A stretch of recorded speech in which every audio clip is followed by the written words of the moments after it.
Hello and welcome to Raju Notes channel, your pit stop for weekly current affairs updates. The updates tailor-made for students taking all kinds of competitive exams like UPSC, civils, defense and placement interviews. Please subscribe to the channel and stay updated every Sunday. Turkish President Tayyip Erdogan announced that Turkey and Russia have instructed their respective energy authorities to immediately begin technical work on a Russian proposal that would turn Turkey into a gas hub for Europe. Russian President Vladimir Putin has floated the idea of exporting more gas through the Turk Stream gas pipeline running beneath the Black Sea to Turkey after the gas deliveries to Germany through the Baltic Sea Nord Stream pipeline was halted. Turkey's Trans region, bordering Greece and Bulgaria, appeared to be the best spot. Lighter than its predecessors but more freight carrying capacity, the railway's first indigenously manufactured aluminium goods train rake was flagged off from Bhubaneswar in Orissa this week. Manufactured in collaboration with Besco Limited Wagon Division and aluminium major Indalco, it also has a lower carbon footprint for every 100 kgs of weight reduction in the wagons. The rake is 180 tons lighter than existing steel rakes, resulting in increased speed and lower power consumption of the same distance. The railway said that the new rakes have a 80% resale value and a 10-year longer lifespan as compared to the normal ones. But the manufacturing cost is 35% higher as the superstructure is all aluminium. Indian men's 10-meter air rifle team Rudraksh Patel, Arjun Babuta and Kiran Jadhav won the country's 5th gold medal at ISSF World Shooting Championship in Cairo on Sunday. India beat China 16-10 in the gold medal match. Meanwhile, Indian women 10-meter air rifle team of Mehuli Ghosh, Elevenil Varavalin and Meghna Sajnar won bronze medal after defeating the Germany 17-11. Prime Minister Narendra Modi dedicated 75 digital banking units, also called as DBUs, to the nation through a video conferencing this week.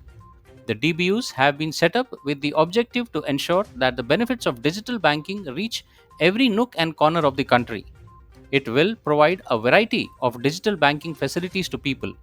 These are opening of savings account, bank's balance check, print a passbook, transfer of fund, investing in fixed deposits, loan applications, applying for credit card, debit card, pay taxes and bills.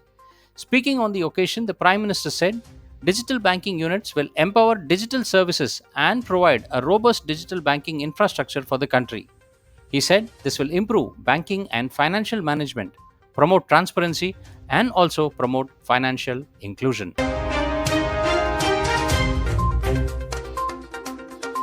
India has hosted the 90th General Assembly of International Criminal Police Organization Interpol from 18 to 21st October in New Delhi. The General Assembly is an Interpol's supreme governing body, comprising representatives from each of 195 member countries. It meets once a year. India is one of the oldest members of the Interpol and joining in the organization in 1949. All member countries of Interpol have agreed to ensure and promote the widest possible assistance between all criminal police authorities in the prevention and suppression of ordinary law crimes. The role of Interpol is to enable police around the world to work together and make the world a safer place. Justice D.Y. Chandrachud was on Monday appointed as the 50th Chief Justice of India (CJI) by President Draupadi Murmu. Union Law Minister Kiran Rijiju said, Chandrachud, a law graduate from Delhi University, will take oath on November 9th. The current Justice U. Lalit, who is due to retire on November 8th, recommended Chandrachud as his successor this week. Punjab Chief Minister Bhagwant Mann and Union Petroleum Minister Hardeep Singh Puri on Tuesday dedicated India's largest bioenergy plant, constructed at a cost of Rs 230 crores over 20 acres of land. According to Mann, the bio-CNG project of 80,000 metric cube per day capacity will be produced as biogas by the anaerobic digestion process and is a great way to solve the problem of stubble burning. The annual straw consumption of this unit will be 1.30 lakh tons, adding that it will help in solving the vexed problem of paddy straw burning. About 18 metric tons of straw stubble is generated every year, but only 5 metric ton is being used as biomass power plants, industrial boilers, and plywood industry. Rest of the 13 metric ton is being burned. Russian President Vladimir Putin on Wednesday said martial law will be imposed in the four Ukrainian regions that have been annexed last month. Putin said, "We are working on solving a very complex, large scale task to enable a future for Russia."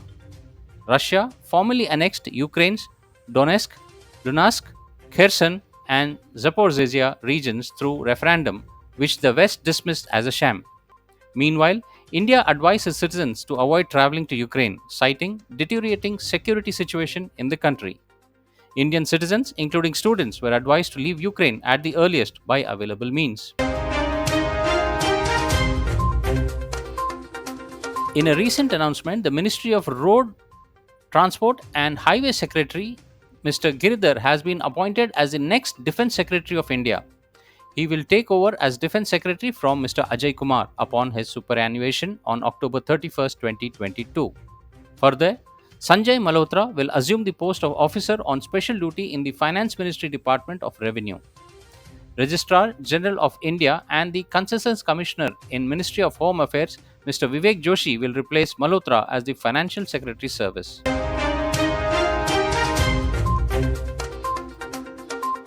Mr. Mallikarjun Kharge became Congress' first non-Gandhi president in over 2 decades on Wednesday. Mr. Kharge defeated Shashi Tharoor in the Congress presidential poll, which was held on Monday. Mr. Kharge will replace interim Congress chief Sonia Gandhi, who has been occupying the post ever since Rahul Gandhi stepped down after the 2019 Lok Sabha elections. Mr. Kharge, who will be the first non-Gandhi to hold the post in over 2 decades, received 7,897 votes, while Mr. Shashi Tharoor trailed behind with just 1,072 votes.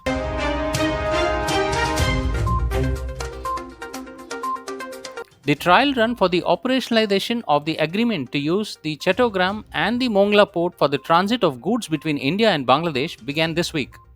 Cargo vessels MV Trans Samudra departed from Chittagong port in Bangladesh carrying an Indian transit container earlier today. The agreement was signed in 2018 and a SOP to operationalize the agreement was signed during visit of Prime Minister of Bangladesh to India in 2019. The current trial run is being undertaken on Dwaki, Tamabil, Chettogram and marks the completion of all trial runs under this agreement. This transit of transshipment of the goods under this agreement will reduce both the cost and time for the transportation of goods to northeastern states of India. It will also create economic gains for the Bangladesh logistics and service industries, including insurance, transport, and finances, as only Bangladesh trucks will be used for this transshipment. Engineers at the SLAC National Acceleration Laboratory have unveiled the world's largest digital camera. Although the camera isn't fully complete yet, all its mechanical components are now together for the first time. In a photogenic structure, the engineers said this 3200 megapixel camera is being made to put up in an observatory in Chilean Andes. European aviation major Airbus on Thursday said that it received the regulatory approval from the Indian regulators for its C295 aircraft program, becoming the first foreign original equipment maker to get such a nod. In September last year, India sealed nearly a 21,000 crore deal with the Airbus Defence and Space to procure 56 C295 transport aircrafts to replace the aging Avro 748 planes of the Indian Air Force, under a project that entails manufacturing of the military aircrafts in India for the first time by a private company. The regulatory approval for the ambitious program was accorded by Director General of Aeronautical Quality Assurance (DGAQA). Under this agreement, Airbus will deliver the first 16 aircrafts in a flyaway condition from its final assembly line in Spain, within 4 years, and the subsequent 40 aircrafts will be manufactured and assembled by Tata Advanced Systems, that is TASL, in India, as part of industrial partnership between the two companies. The aircraft can airdrop paratroops and loads and also be used for casualty or medical evacuation. The aircraft is capable of performing special missions as well as disaster response and maritime patrol duties also. Liz Truss has resigned as UK Prime Minister after 45 days in the office amid massive economic crisis, becoming the shortest serving leader in British history. However, Liz Truss is now entitled to over 1 crore rupees per year for the rest of her life as a former Prime Minister, despite only being in office for 45 days amidst the massive economic crisis. She had defeated Indian origin Rishi Sunak in the UK Prime Minister race. At the present time, Rishi Sunak has now reached the minimum nomination threshold to enter the race to be the next party leader and the Prime Minister. The ex-finance minister is the first contender to receive support of at least 100 Troy MPs. Sunak will automatically become party leader and the Prime Minister if others fail to win 100 nominations from the fellow Troy MPs. Pakistan was on Friday removed from the global terror financing watchdog Financial Action Task Force FATF's grey list after 4 years and won't be subjected to increased monitoring. FATF said it welcomed Pakistan's significant progress in improving its anti-money laundering and counter-terrorist financing regime. Apart from Pakistan, Nicaragua was also removed from the grey list. India, in reaction to the step, said, as a result of FATF scrutiny, Pakistan has been forced to take some action against well-known terrorists. It is in a global interest that the world remains clear that Pakistan must continue to take credible, verifiable, irreversible, and sustained action against terrorism.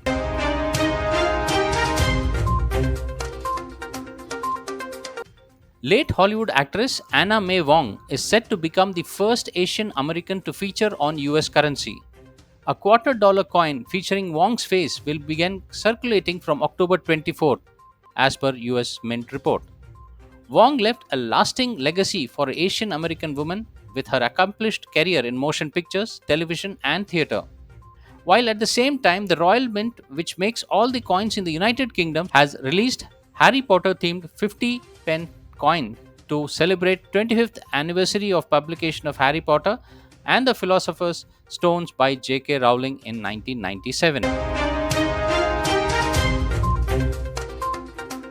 Finally, a super magnified image of an ant giving an impression of a monstrous propositions has spooked social media users. The photo was one of the many striking images from the Nikon's 2022 photo micrography competition. The contest recognizes the best photos taken through the microscopes. The ant, a minuscule creature, can induce terror when magnified under its microscope for 5 times, as Dr. Eugenides Kavaliauskas' photo has shown. The insect appeared in the photo with violet-colored eyes and golden fangs, seemingly bearing a sinister expression. And now for the segment where we see the events that unfolded this week back in history. October 16, 1923, the Walt Disney Company is founded. On this day, 99 years ago, Walt Disney founded the Walt Disney Company in Los Angeles along with his elder brother Roy. When his first commercially successful creation, Oswald the Lucky Rabbit, was stolen from him, Disney came up with the most iconic Mickey Mouse. He built world's largest media empire, won more Oscars than anybody else in the history, created a new cinematic art form, and invented a new kind of American vacation. The Wizard of Fantasy created many parallel worlds of make-believe. October 17, 1973, world's greatest oil crisis begins. On this day, 49 years ago, the Arab nation of the Organization of the Petroleum Exporting Companies, OPEC, prohibited any nation that had supported Israel in the Yom Kippur War from buying Arab oil. This pushed the prices of the crude oil from $3 per barrel to $12 per barrel by 1974. The resulting oil crisis knocked the wind out of the global economy and triggered a stock market crash, soaring inflation and high unemployment across the world. The oil industry is a very different place today. October 20, 1911, Roald Amundsen set out to South Pole. On this day, 111 years ago, Roald Amundsen set out to the South Pole. His initial idea was to go to the geographic North Pole, but on hearing that Robert Peary had reached it first, he switched his attention to the South instead. Thus began the fascinating race between him and Robert Scott to be the first to the last unexplored place on the Earth.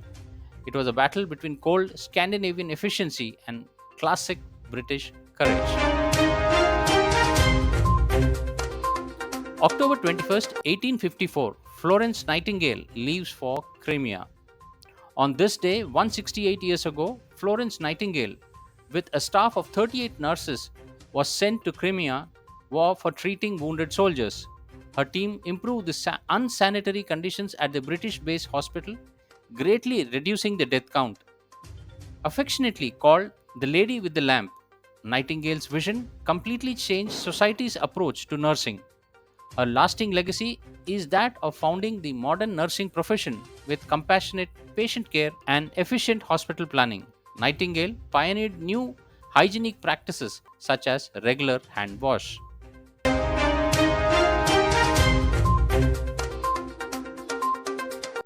Well, that's all, friends, for this week's updates. See you soon next Sunday on the same channel. Till then, take care. Bye bye.